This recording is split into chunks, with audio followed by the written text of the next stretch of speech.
conferences are available on request. So do not just put out the information out there. And then a very common mistake which every one of us have done is conferences. We attend many conferences during our studies.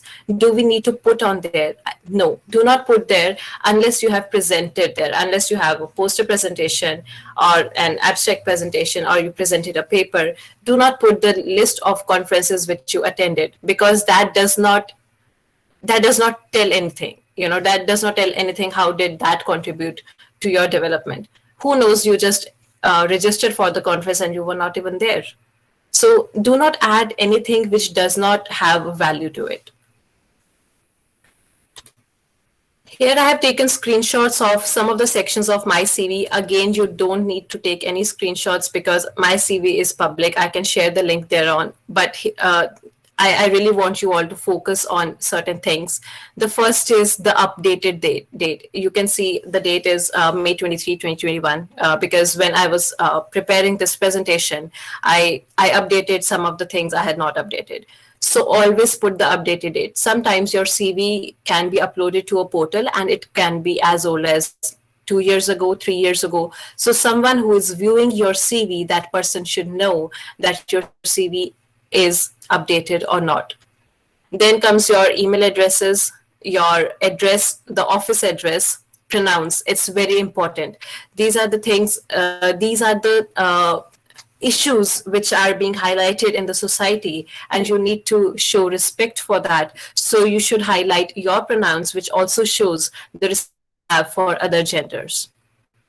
Next is education. Most of the times when it comes to your current education, you forget to put the anticipated ending date. A recruiter wants to know by when you are anticipating that your degree will be finished.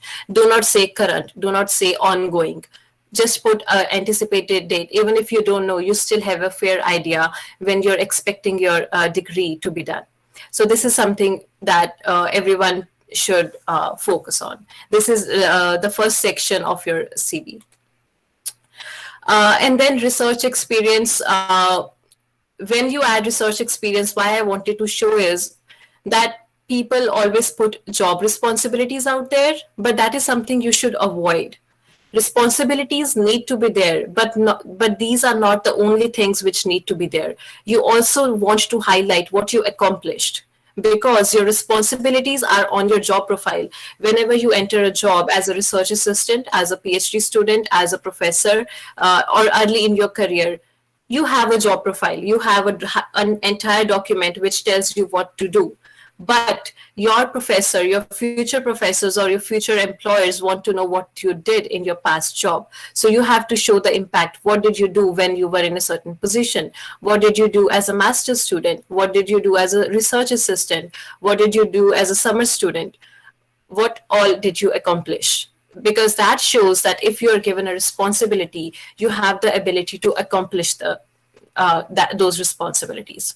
So that is also something you really need to highlight. I did not used to highlight because I never knew about it. No one told me this thing until recently, when our CVs were actually scanned by professionals here.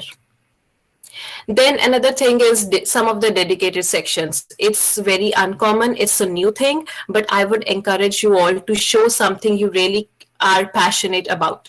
It's not always just your academics that count. It's not always your CGPA, your OCPA, or the awards you win in youth festivals. Those are important. But apart from that, is there any cause that you really care for? Like when it comes to me personally, I care for diversity and inclusion, and I care for mental health. So I put out there my personal statement and some proof that I really care about it. So this is really new, but I would encourage you all to incorporate this, especially if you are considering sending your CV or applying formally to foreign universities for your higher education. Then again, same thing, service over the years during our university, during our bachelor's degrees, during our master's degree, we have several positions, sometimes we are involved in several groups, in several societies, be it related to our department or the university as a whole. There also you want to highlight what were you actively involved in, what were some of the things you did. For example, I was recently organizer at one of the conferences, and we were successful in raising $10,000 in sponsorships. That is important. And I also highlighted that it was not just me, we did it as a team. So you need to highlight the stuff that really matters to your recruiter, or that's something which really matters to your future professors.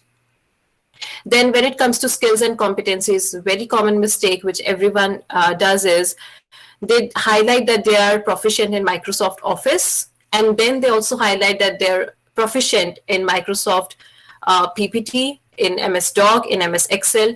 See, when you are saying that you are proficient in Microsoft Office, it includes the entire package of MS Doc, MS PPT, MS, like everything. So either write all those things or just write Microsoft Office. Do not write both the things.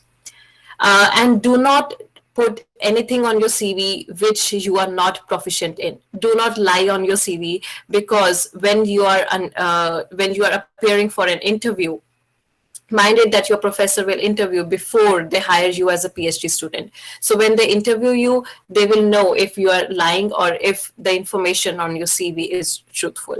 Another thing, if you have seen, is that I have put page numbers on each of the pages, because these are screenshots. These might not be clear, but again, my CV is public, and I will share the link shortly once I finish with my presentation. And here is another link which I will share. This is straight from Harvard Library. They have a detailed document around 20 to 30 pages on what words you can use in your resumes and your cover letters. So when I'm saying words, it really means like when I was talking about impact or responsibilities. We co-authored something, written something. So these are the verbs, like these are very small things which you think do not matter, but it really matters a lot. Again, your CV should be all free of any errors from spelling or grammar. And if possible, just take the help from your professor or take the help from your mentor to scan your CV once, because when you are writing, you think you're writing it perfectly, but when you see it from someone else's perspective, you know what the mistakes you have done in your CV.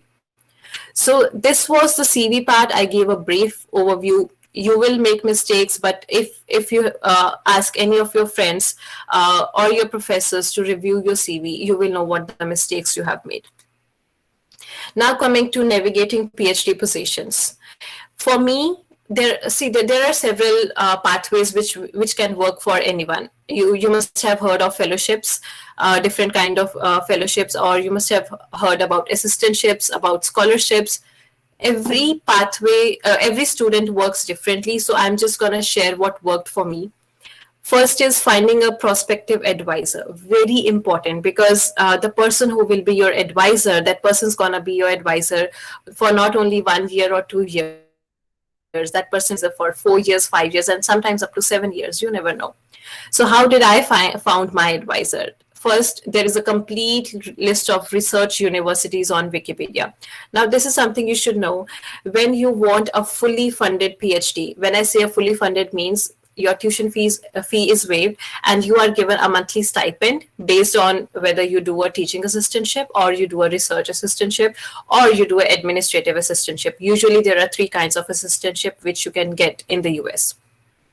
So you want to go in research universities, and my advice would be to search for public universities, and mostly which are either land grant, sea grant universities.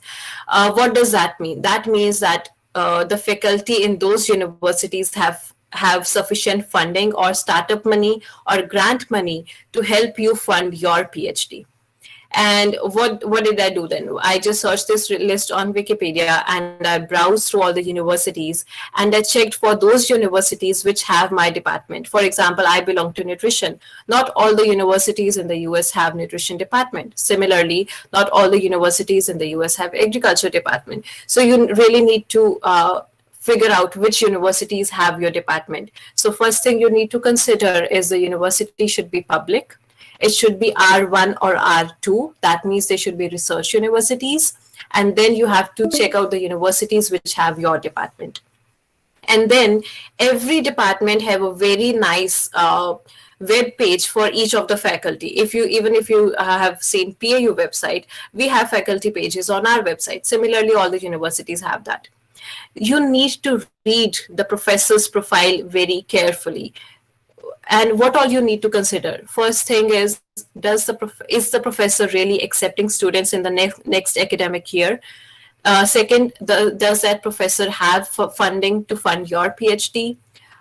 Third, does the research interest of the professor align with your research interest? For example, if I want to study some, if I'll give example from related to food. If I want to study something in food chemistry, but the professor I'm trying to reach out has something to do with community nutrition, it does not make sense for me to reach out to that professor, because that way I would be wasting my time as well as that professor's time. And you should always keep this thing in mind, that you are not the only one who is emailing those professors.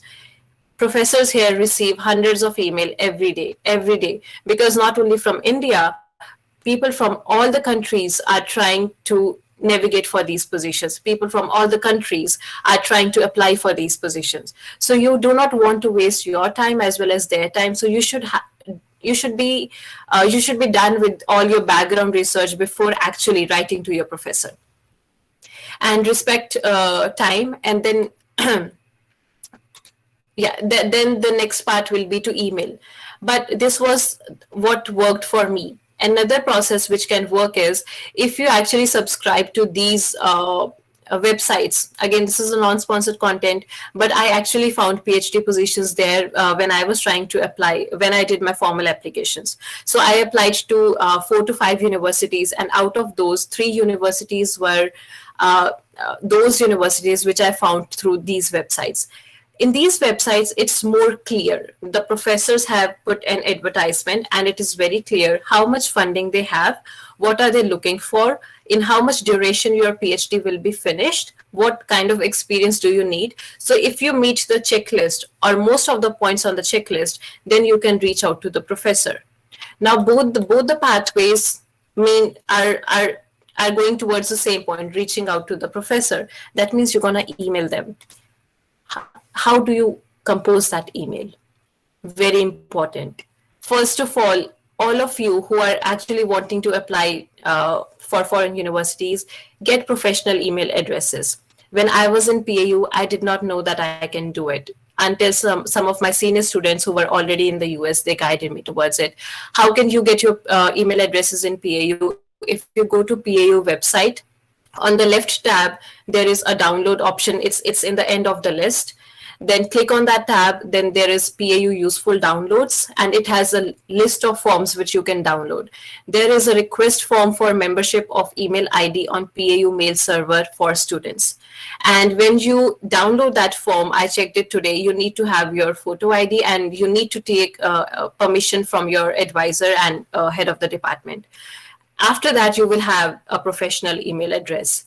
Now, why I am very much focused on you all getting a professional email address, because when the emails are sent through our personal email accounts like Gmail or Rediff Mail or just any email, they are less likely to be responded, because a professor or any receiver does not know if the email is genuine or not.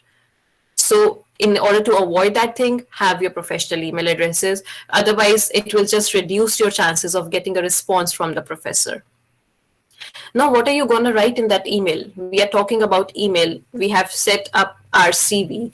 We are going to attach that CV, but how long should that email be? I'm constantly saying that you do not want to waste your time or their time. That means your email should be as short as possible. In a standard format, just state in 2 sentences, why are you interested in working with this particular advisor? That means it should be really, really personalized. You cannot just copy paste all your emails and send it to everyone. I also know one of the incidents when I was trying to apply for master's positions. Actually, I was initially trying to apply for master's position. So what one of my friends told me that somebody from our university actually CC'd the same email to different professors in the US.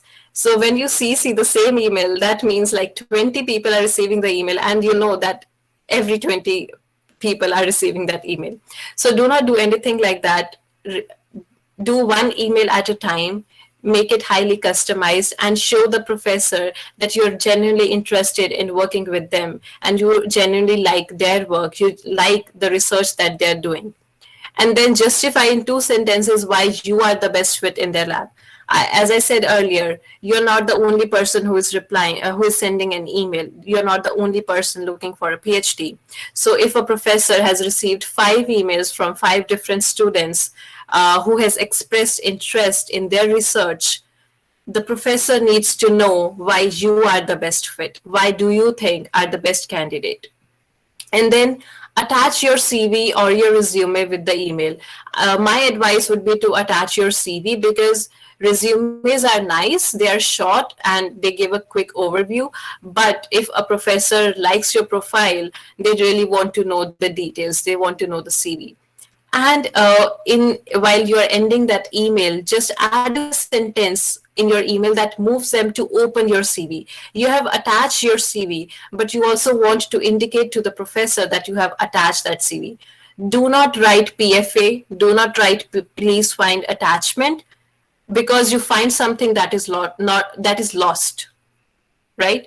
Please find attachment. It was never lost. So just write that I'm attaching my CV for your reference, or I'm attaching my CV if you want to have a look on that.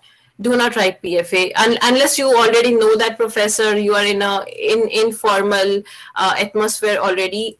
In your first email, never write PFA. And then make sure your email always has a signature for signing off. Whether you are on any server, Yahoo, Google, Rediff, Hotmail, Outlook, every email has a settings option where you can set up your signature. It's very important to set up your signature. And your signature should have your name, the name of your department, the name of your university, and some other alternate contact address. And how do you write the salutation when you write the email?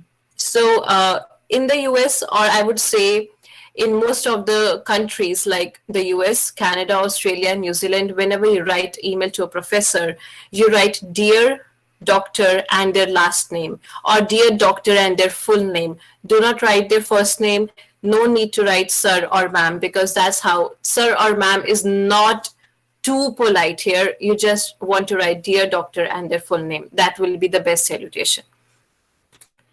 And then giving an overview of the pathway, I already told you how to find the prospective advisor. Go to Wikipedia, go to the list of universities, find your department, and reach out to the prospective advisor. Next is email. We already talked about email. We talked about cover letter. We talked about CV, and I'm also going to show how to set up the LinkedIn. And another important thing is GRE and TOEFL score. Now, this advisor does not need to know your GRE and TOEFL score. This is for your formal applications. And GRE and TOEFL, there is no shortcut to how to crack a GRE or how to crack a TOEFL. Everything is provided on ETS websites on your coaching. If you are good at self-studying, which you should be at your undergraduate or graduate level, anyone can have a good score at your TOEFL. You just need to be regular in your practice and try to have these scores as soon as possible, possibly 6 to 8 months before you start your other process. Next is interview. Once you hear back from the professor, it's highly likely that professor will set up an interview with you. Before you set up that interview, you need to make sure you have a Skype account, you have a Google account, and you have a Zoom account. And then you want to make sure that your audio and video, all those qualities are perfect. And when you are interview with the professor, you don't need to be nervous. They are interviewing you, but at the same time they want to know you as a person. They're not going to ask you something which you studied in XYZ course in your second year of your undergrad. They will not usually ask any technical questions. They just want to know, they just want to understand if you are fit for research, if you're fit for lab, if you are fit for a city, if you're fit to come out of your country and navigate all this by yourself in addition to doing a PhD. That's all. It's very casual, it's very normal, and it's usually very friendly. And in your formal application, any formal application, whether you're applying to the US or you're applying to Canada, it has these components. Your degree, your transcripts, which should be official, sent directly from your university to your prospective university, 3 letter of recommendations, your CV, statement of purpose, GRE, and TOEFL. I did not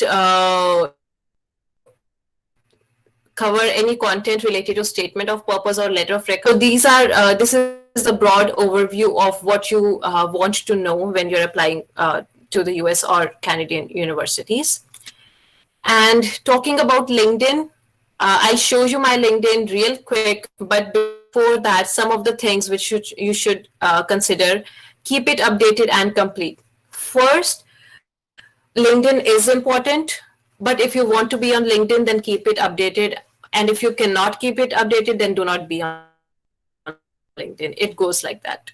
Add your pronouns. LinkedIn has an option. Even Instagram has an option to add your pronouns. Whenever there is a feature on any of these important websites, it means that the world is recognizing something. And when the world is recognizing something, you need to show respect for that. So add your pronouns.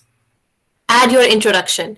Most of the times our LinkedIn does not have our profile picture, it does not have our introduction. So, and if you're sending a connection request to someone with no profile pictures of yours and with no introduction of yours, that person is unlikely to accept your contact request. So please be careful to add your introduction. And what I have done is that I have added my introduction in third person. So I just copy and paste whenever someone asks my bio. My LinkedIn has the same bio which is on my website, and whenever someone asks for my bio when I'm going for guest lectures like this. So it's easier for me as well as for the other person. Add tagline: looking for a job is not a tagline. I have seen this many times. Students just put this thing on the LinkedIn that I'm looking for a job. Yes, you are. That's why you are on LinkedIn. That's why you are making connection. But that is not your tagline. Your tagline on LinkedIn is that you are currently doing this. You are a PhD student, or you're a master student, or you are into research. Or otherwise, do not add a tagline. But don't add looking for a job. Use LinkedIn features. If you are looking for a job, LinkedIn has a special feature. It can add open to work on your profile picture. So use LinkedIn features. Profile picture, keep it professional. Do not put profile picture which you might have taken while filming your TikTok or something you wanted to put on Instagram. Do not put profile picture with your pets or with your family. It needs to be just a professional picture. And use featured section. I'll show you what a featured section is. It's very important to use that because it highlights your work. And then remember that LinkedIn is not Facebook. Do not like, comment, share something which does not represent you, or do not post regular updates which you get on WhatsApp University. So do not use LinkedIn as Facebook because it gives very negative impact on your connections and on your future connections as well. Because all the history on LinkedIn is publicly visible, and sometimes you don't even know that it is visible. So very quickly, I want to confirm once if my screen is still visible. Yes, Kritika. If my ma'am, can you see my LinkedIn? No, actually, we are able to see your screen of Okay. LinkedIn that you have mentioned about the main things that we need to take care of. Okay, but not my LinkedIn yet. Yeah, Okay. yeah.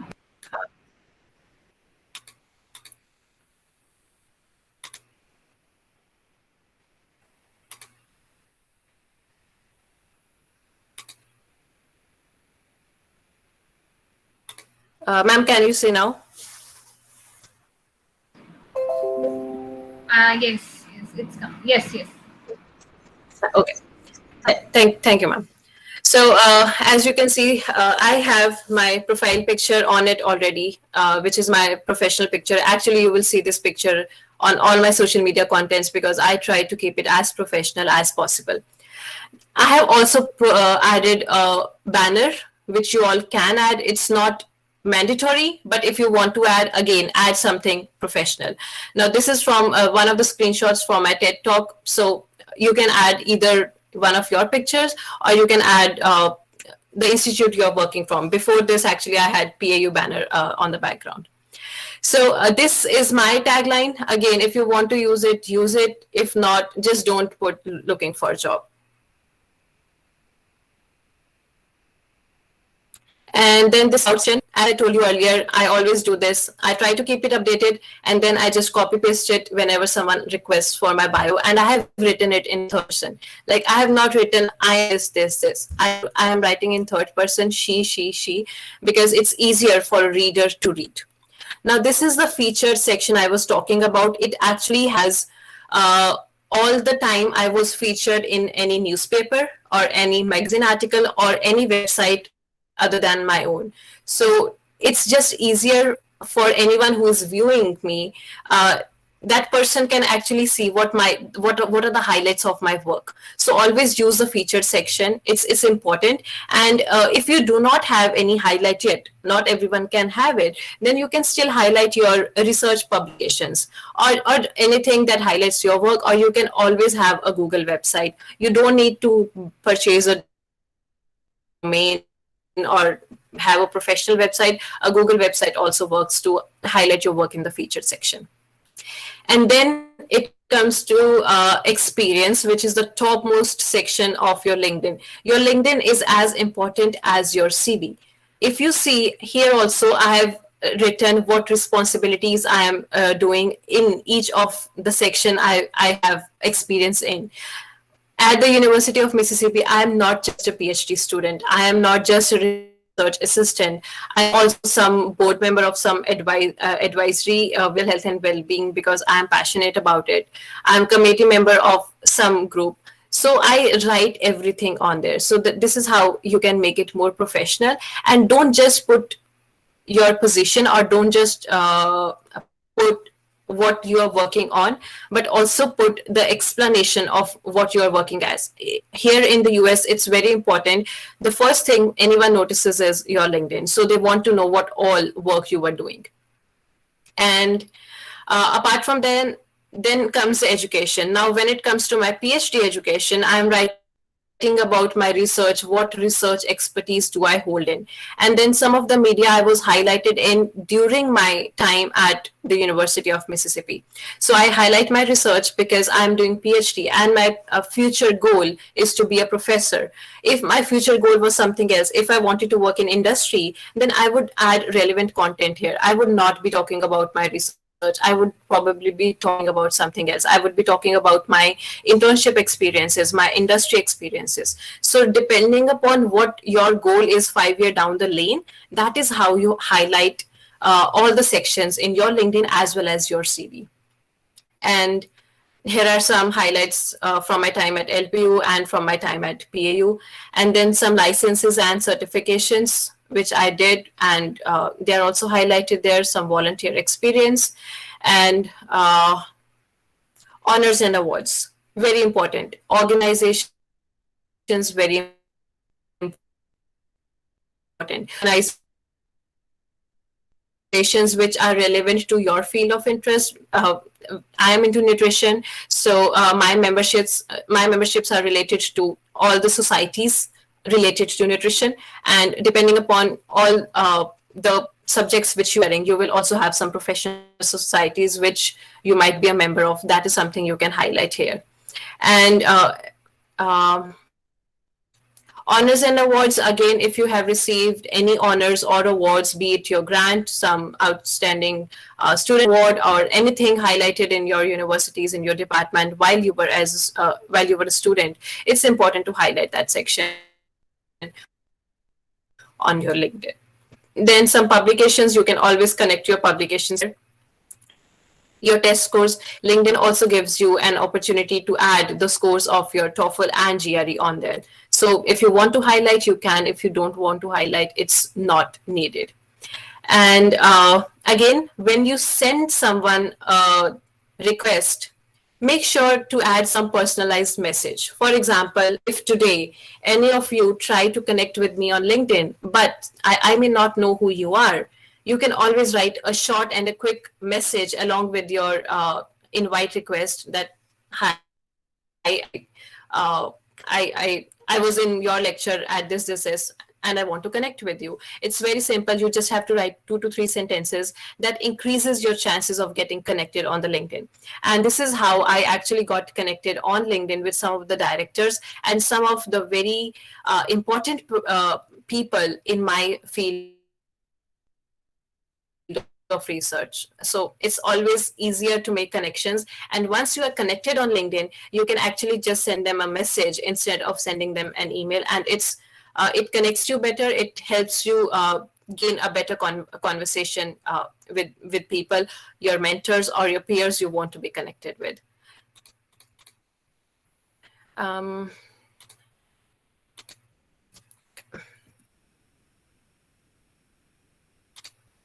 Again, I'll be okay.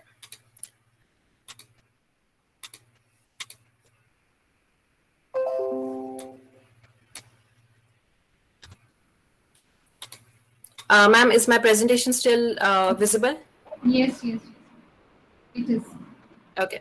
So we just talked about LinkedIn, and actually, it's gonna be my almost last slide, which is modest piece of advice. Now, imagine you all applied to different professors, you did formal applications, and you received yes from 2 to 3 advisors. How are you gonna select who will be your advisor? Which university will you go for a PhD? I would say choose the best mentor. At some point, the university and department, they are very, very important. But at some point, your mentor is the most important person. And a very good mentor is someone who wants you to grow. I have always been very, very in terms of mentors, be it at PAU, at LPU, or at University of Mississippi.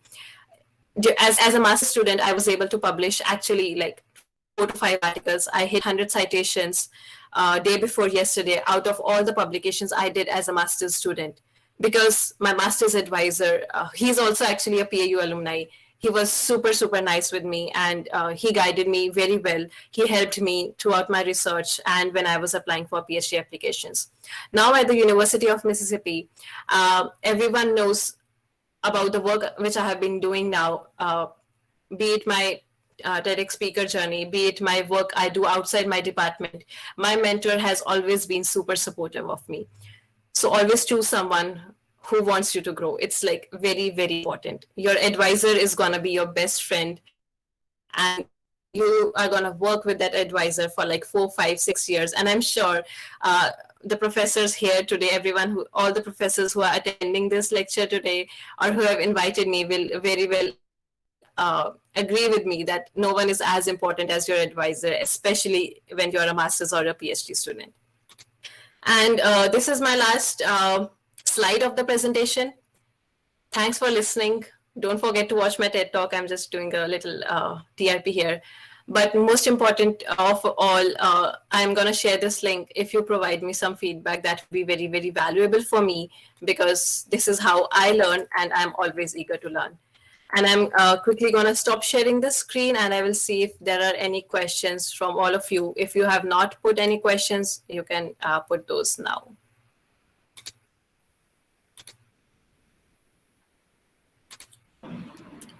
Thank you, Kritika. So the session is now open for any kind of queries, students. Hello, Kritika. Hello, Paramveer. It's a pleasure to listening to you, and I think you have covered everything very beautifully. Very informative session. It is. I have one query regarding what like certain times I have seen like strengths or weakness are asked. So, means how should one address the weaknesses in You weaknesses? should If address the yes, it's very good question. This happened when we were writing a letter of recommendation. So usually professors do not share your letter of recommendations, but my advisor did. One of my mentors actually did. So my professor was asked to highlight my weakness, and that time I was very new to statistics, and I was a master's first year student, and this is something I'm talking about application I was applying in India for something. So how that professor highlighted was that Kritika is very new to statistics, but she's eagerly learning every day. So you have highlighted the weakness of the student, but you have also not covered, but you are actually telling that this student is eager to learn. So never say that you do not have any weakness. And sometimes when you are in a one-to-one interview, you tend to say that I am emotionally weak. But remember, that has limited stuff to do with your professional journey. Instead of saying that I'm emotionally weak, what you can say is that I am weak in balancing my personal and professional life. And I want you to respect the boundary between my personal and professional life. So this is the same thing, just put in a better way. And everyone will respect that. No one needs you to work 24/7, but this is how you highlight a weakness. Was this helpful? yeah, thank you so much, Kritika, and also congratulations for the great achievement of presenting your work at TEDx, which is a really Thank you. a great achievement. And thank you for motivating us and Thank giving you. us Thank such you a so much. wonderful information today. Thank you so much. Thank you. Um, I have a question. What to do when professor asks a candidate to apply to a university without interviewing him? A very good question. I was actually not interviewed by a professor. I was interviewed by the mentor I'm currently working with. But me and her, we had like 5 to 6 email exchanges where we kept our expectations very clear, what I want from my mentor and what my mentor wants from me as a student. But if the professor has just given you a reply that I encourage you to apply and go for a formal application without making an attempt to know you as a student, then I would say avoid applying to that university, because it actually costs a lot. Each application is minimum of $100, and when you convert it into Indian rupees, it can be really a lot. Applying to 5 universities, which you keep as aim, like minimum of $500. So you do not want to waste that money. Instead, it's okay if the interview has not done, but at the same time, just make sure that the professor has made enough attempt to know you as a student.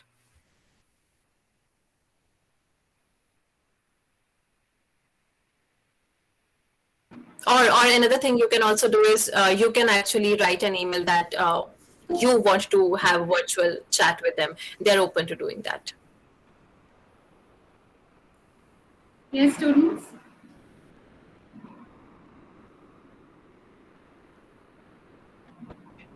Hello, ma'am. Hello. Thank you for the wonderful session, first of all. Ma'am, I wanted to ask you, how much does your OGP actually matter? How much weightage does it have compared to other things that you talked about? Very good question. I will not say that it does not matter at all, but I would say that it is not the end of the world. If you have a 7.5 CGPA, and if another person has like 9.5 CGPA, it's not the person with 5 CGPA actually lands up a PhD position or a master's position, but 9.5 CGPA person does not. All that matters is, are you fit for a higher education or not? That's what they check. And how they're going to check is with your all-round performance. Your CGPA reflects actually your memory, how much you can retain. I know I'm a student, I'm also an instructor here. So I know that most of the time when we grade the students, it's mostly that how much they retained overnight. I know, and it's no shame that none of us are studying all the semester. We are studying one night before the exam. The students know it, the professors know it. So it is not the end of the world. It matters. Do not have supplies in your record. But if you have that, explain that. It's okay. It's okay to make mistakes, and it's okay to accept it. So it's important, but at the same time, other things are important as well.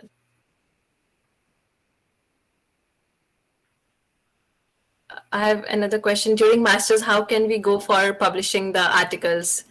I would say you have to talk to your advisor about it. Show your interest, express your interest, because professors are busy. They always need a helping hand with their research. They always need a helping hand with writing the articles.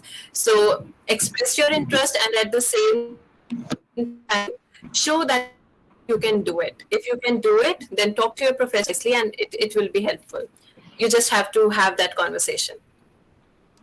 Should we first take an application of the university or contact the professor? Contact the professor first. You need to have yes from the professor before going for a formal application.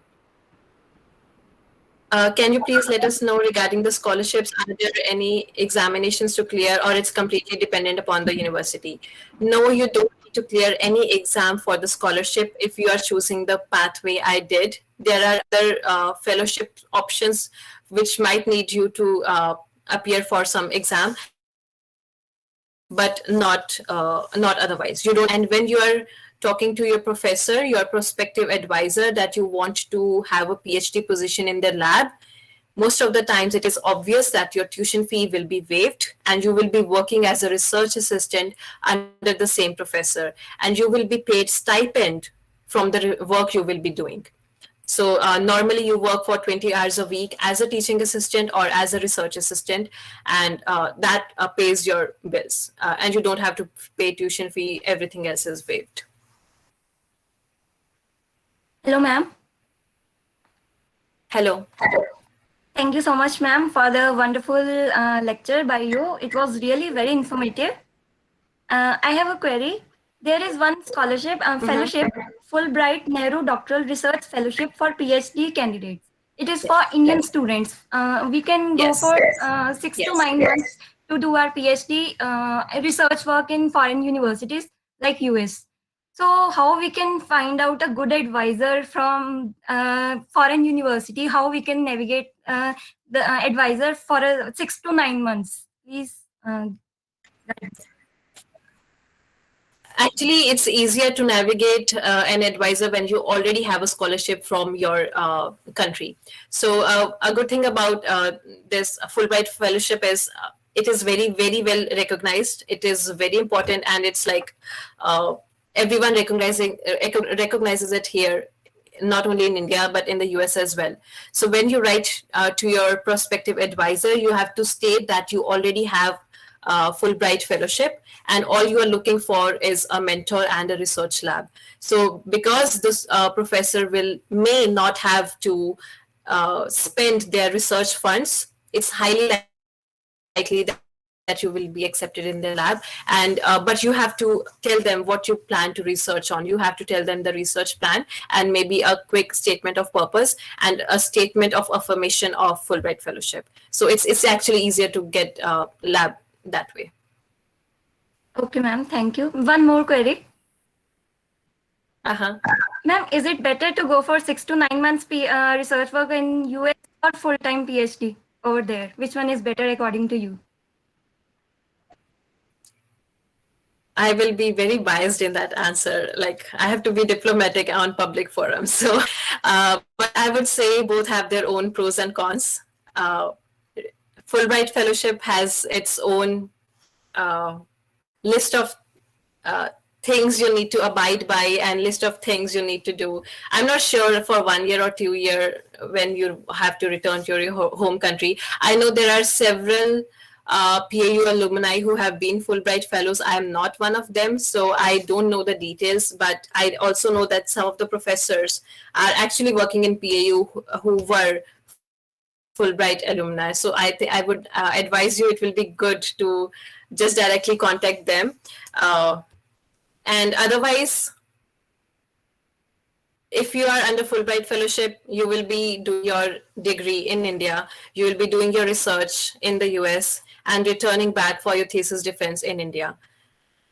But if you are doing it how I did it, you will be doing your PhD here in one of the universities. You will be here for 3 years, 4 years, depending upon your research, and then you can do a job here. But it really depends upon what your future goals are. Okay, ma'am. Thank you so much, ma'am. You're welcome. Should we mention that we are interested in fellowships in our conversations with the professor? So yes, when you write your email, you can state that you are looking for a fully. Another thing is try to reach out only the assistant professors, because they are the ones who have started their career, and they most of the time they have startup funding. That is how they provide funds for research assistantship. Associate professors and professors are busy with other administrative roles or other senior roles. So if you reach out to assistant professors, they really have funding. And yeah, you can state it. They know it, and obviously they want to support you. How many months before do we need to reach out to the prospective professor before the time of application? At least 1 year before. 1 year is minimum. When I was in my master's first year when I started doing this, but I was already doing this process as a bachelor's student as well. So I was in my October, it was during the October when I actually applied. I get my acceptance for my PhD in February 2019. And that was when I started writing my master's thesis. And I was here in August 2019, which was 1 month after I did my master's degree. So 1 year is minimum, because you cannot assure that every professor is going to reply to your email. You have to do your GRE, you have to do your TOEFL, you have to reach out to so many professors. When I say so many, I actually did around 3,000 emails to just get this PhD positions. But I also know some students who did it right in just 10 attempts. Like they just wrote to 10 professors and they got the opportunity. So it's really different from everyone.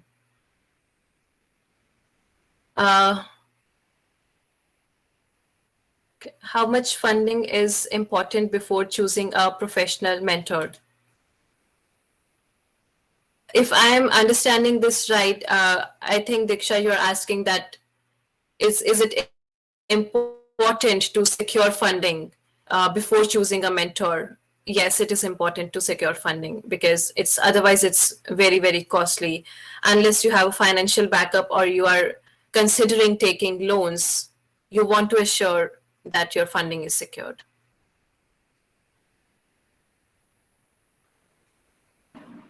Kritika, now let me ask a question. Yes. Yes, ma'am. So what is the scope of people like me for doing postdoc in the social science discipline in foreign land?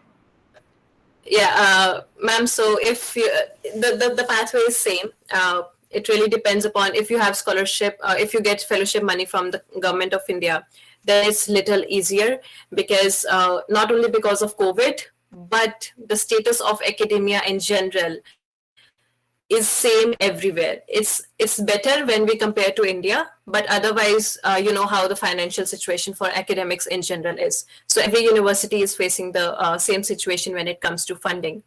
But one thing is that when you are considering applying for postdoc opportunities, you directly want to apply to reach out to the head of the department, because you will have your own research lab and you will be doing your research independently. So you can contact the head of the department. If they're looking for postdoc opportunities, mostly it's listed on their department website. They are looking for postdocs. It's difficult, but it's not impossible. And otherwise, the other process is same.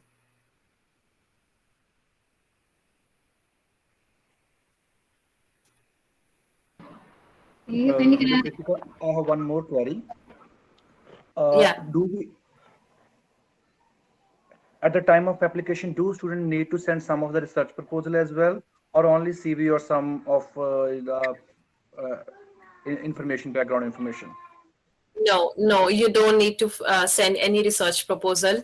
You will talk to your advisor about the kind of work you are interested in doing, but that's just during the interview. You will mention some of the things on your statement of purpose, but by the time you reach to statement of purpose stage, you already had a conversation with your advisor, so you can mention the same thing on your statement of purpose. But no, you don't need to send a research proposal. It's just the same thing. You enroll in the PhD, you do your coursework, you try to have networking with your professor as well as other professors in the department. You come together as a group, you form a committee, and then you finalize your research proposal. So no, don't need to worry about it. I know when I was a student, I used to think I need to prepare a research proposal. It's a myth. You don't need to do that. Okay. And one more question. For example, Mhm. we have like there are no responses. Sometimes we send the gentle Yeah. reminder as well, but even the gentle Yes. reminders are not responded many times. What need to do at the same time? For example, you are interested in a particular university. For example, it's a land grant, as you have Yes. said. Yes. Uh, is it okay Mhm. to Yes. send the to send the proposal or to send that for PhD mentorship to some other professor of the same department until the response from the one is Yes. not received? Is it okay? If you do not receive if you do not receive response from one professor and you're considering sending same email to another professor, I would say wait for at least 20 days. Fine. At least 20 days, because they are professors, they are friends among themselves, so they're going to talk that one student from India reached out to me. So you do not want to do that on the same day. Have at least 20 days of gap. And with gentle reminders, I would say you don't need to send that, because professors check their email all the time, unless it's weekend or unless it's summer break or winter break or some of the other holidays which are in the US. So if they are not responded, that just means that they do not have funding or they're not looking for a student. So you do not usually need to send the gentle reminders in that case. Okay. So okay, one more like that. Emails on Friday evening should be avoided. Instead, it should be sent on the Monday morning, kind of. Yes, yes. America's Monday morning, yes. Yeah. So Monday to Thursday is the best time to email professor. Do not email on Fridays. Okay. Thank you so much. Thank you. There are some questions in the chat box. I'll have a look on them. Thank you, When should Nikita. we attempt GRE TOEFL exam? Should we? Sure, sure. Should it be before starting email the professors? I would say start the process at the same. GRE is usually valid 4 to 5 years. The earlier the better, and TOEFL is valid for 2 to 3 years. So same, the earlier the better. Both of the things you should start emailing the professors, because GRE and TOEFL are a part of formal application process. It has nothing to do with emailing the professors. Next question is, which method should one choose, applying for open positions or contacting the professors to ask for assistantship?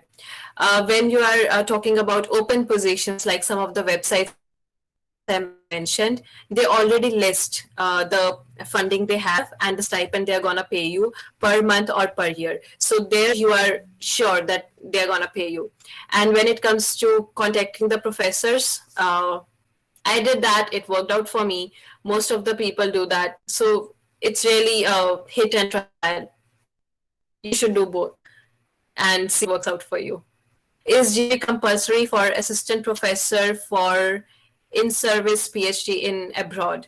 Um, the good news is that most of the universities in the US are now waiving the GRE, but it is written on the graduate school website of each university. So even if you want to do a job as assistant professor in service PhD, uh, that will be written on the on the graduate school website. And when you are doing PhD, you can work as an instructor. You cannot work as an assistant professor at the same time when you are doing your PhD in abroad. So that is also something you need to consider. You can work as instructor but not as professor.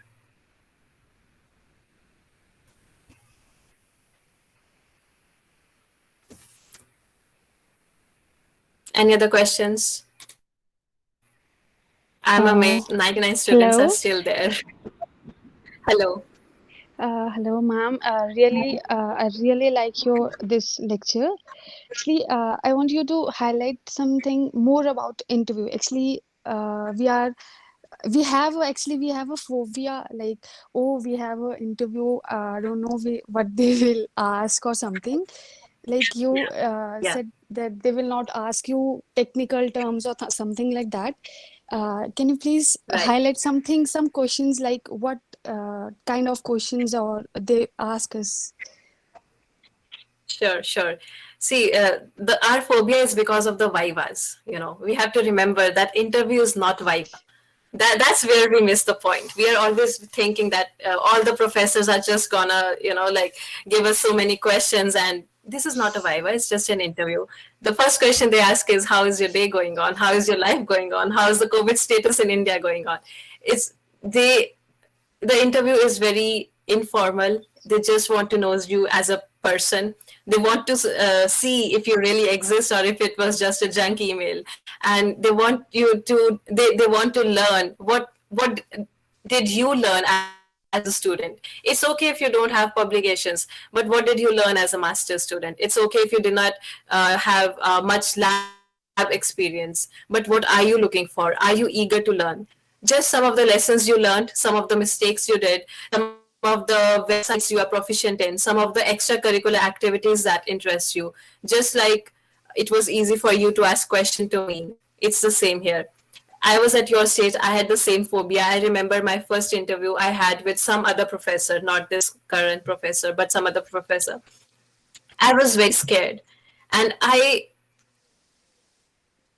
in terms of like the first conversation, I screwed that interview very badly because I was so nervous. I did not answer properly, and I did not even ask questions. The professors want you to ask them questions. They will ask you, "Do you have any questions for me?" And if you say no, it does not show interest that you are really interested in working under them. Ask them their work ethics. Ask them how does their research work. Ask them, do you work beyond? Do you expect your students to work beyond the 20 hours limit? And it's make this interview more of a conversation, what your expectations are and what their expectations are, and what is something you are good at and what is something you are learning, and what is something you are really not good at. For example, if you are working in a professor who is into qualitative research and you have no idea about qualitative research, all your life you have been doing quantitative research, then you want to highlight that. And at the same time, you want to tell them, are you interested in learning about qualitative or not? Because if you're not interested in learning, but otherwise your CV is all good, your record is all good, then there is no point of them taking you as a student. And it goes vice versa as well. If you're interested, I was into quantitative research all this time during my master's degree, and that's how this example came from. But my current advisor is into qualitative research, and I expressed interest that I'm eager to learn. I know nothing about it, but I am ready to learn about it. Okay, ma'am. Thank you so much. GRE TOEFL is being waived off in a few universities. Is it necessary to give the exam, or what else is necessary for the professor to accept you? I want to emphasize, GRE and TOEFL is just your ability to survive in a foreign land based on a language which is not your native language. When it is for administrative purposes. GRE is being waived, TOEFL is not being waived, and it will never be waived. TOEFL is mandatory. You can have an option of IELTS, but TOEFL is always better. And is it necessary to give the exam? Yes, because I said it's being waived off universities. And if there are two applications, both are equally excellent, but one student has done the GRE and other student has not done, so they might give preference to the one who has done it. So here, this is still a loophole. The US administration is working on it, but it's an ongoing process. And what else is necessary for the professor to accept you? You have to differentiate between these two things. GRE TOEFL is not necessary for professor. It's necessary for the university. For the professor to accept you, they must be convinced by your work, by your research ethics, by your ability to learn, by your ability to work under pressure, and most importantly, will you be okay in being an immigrant? You are traveling right across the world, will you be able to survive? So that's all they want to know. They want to know how you are as a person and as a professional. They don't want to know your GRE or TOEFL scores. The university administration wants to know it. So these are two separate things. And sometimes it happens, your professor accepts you, they give you an informal acknowledgement that I'll be having an assessed by the university, that might be rejected because something must be flawed or something must be missing in your formal applications. So you may want to make sure that your formal application process is equally properly done as you did your interviews. As we would be working during the PhD period, would that be considered as a work term if one wishes to settle in that country as well as after your PhD? So what you're asking is that if you do PhD in the US and then you are applying for a job in future, will PhD be considered as work experience or not? It really depends upon the recruiter. If I'm applying for an industrial job that needs research as an experience, then yes, my PhD will be counted as work experience. If I'm applying for a job of a professor, then my PhD will be counted as a learning experience. So it really depends upon what job you're applying for. Kritika, just like a question in the chat box, Yes, ma'am. I was also thinking that should students move to the foreign universities right after their bachelor's, or it is good to go for the doctorate? What would you suggest? I would suggest if someone receives full funding for masters, definitely go to the US or to any foreign land. Why? Because once you have done your masters and you consider doing a PhD, most of your credits will be transferred towards your PhD degree, and your research will be started earlier. So just to save that time, and when you are doing your masters here, then you are very well versed with the department, with the advisor, or even if you want to change the university, you're well versed with how the US system works. So you have already done that struggling phase, because initial 1 year can be very difficult in a foreign land. And a little out of context question, but because you have an Sure, ma'am. experience in the Yes, ma'am. foreign university now, what would you suggest the kids who are, after 10th or after +2? What do you say? Should bachelors should also be considered to be done there for those kids?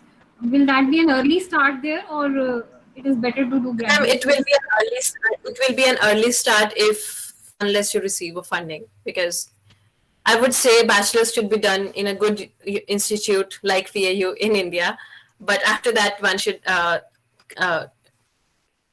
make a choice whether they want to come in the foreign land or want to consider in India. Why I'm saying this is because when we transition from +1, +2 into bachelor's, it's whole together different world. We are learning a lot of things. We are not only just navigating our degrees, but we are also learning how to survive in a world outside our house. In our house, we are in a very protected environment.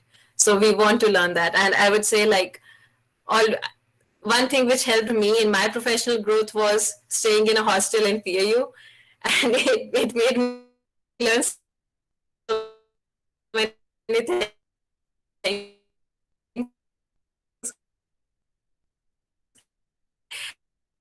So if the student can go to a different state, then that can have.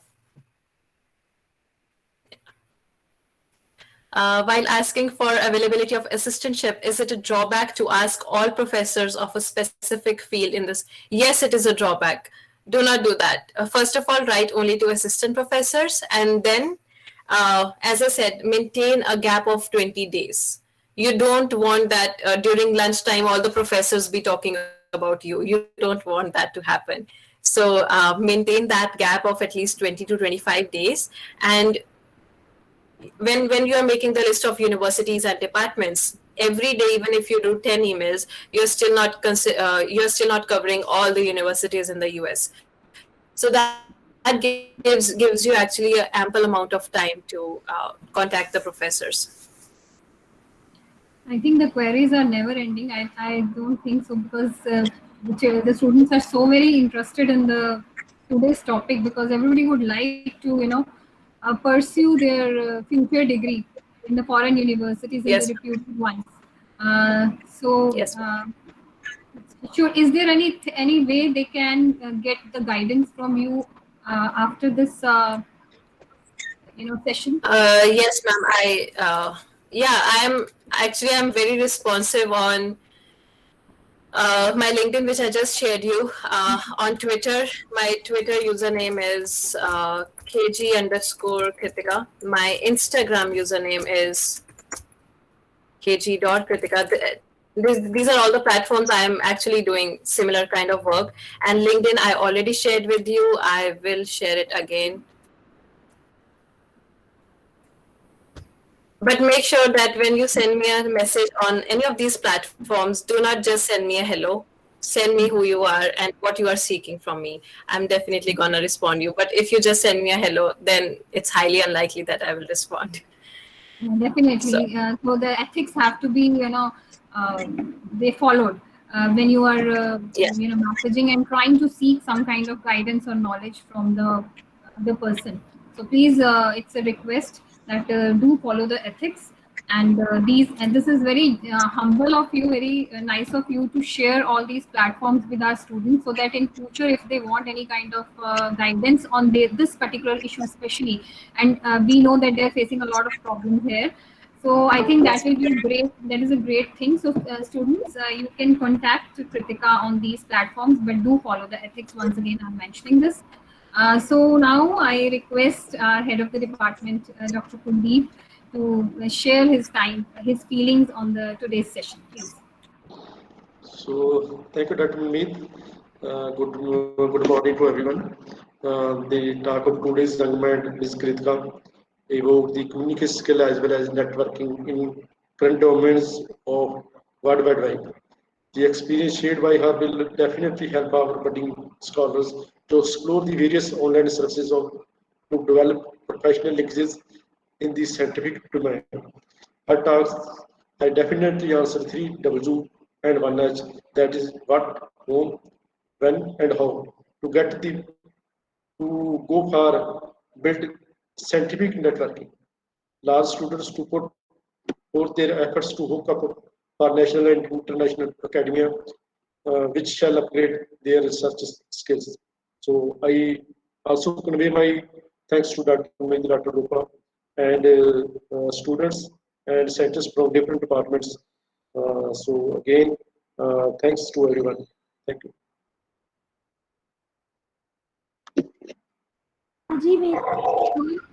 Here we end our today's session. Thank you once again, Kritika.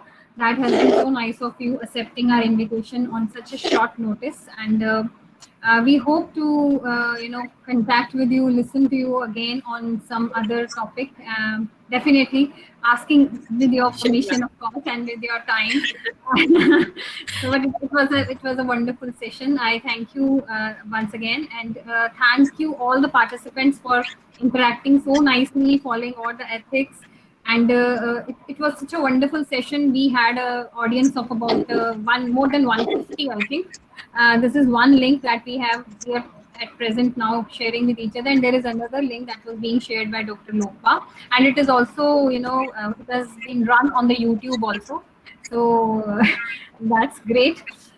Yes, ma'am. Yeah. So thank you, everybody. Thank you so much for having me here. And you just said that you would like to have me as speaker again. I just want to tell you, I am always there for PAU, because it's not just my alma mater, it's my parents' alma mater as well. So for PAU, I can. I'm also ready to fly to India to just give a lecture at PAU. Oh, that's great. So if when the COVID situation is fine, so we'll definitely be doing that. We'll be interacting with each other and taking out a common time, so that we are able to have a face-to-face interaction with you. That would be great. So thank you, one and all, for this lovely session and for the lovely interaction that we had. Thank you, Dr. Kuldeep, for inspiring us once again. So that's all for today's session. Thank you, everybody.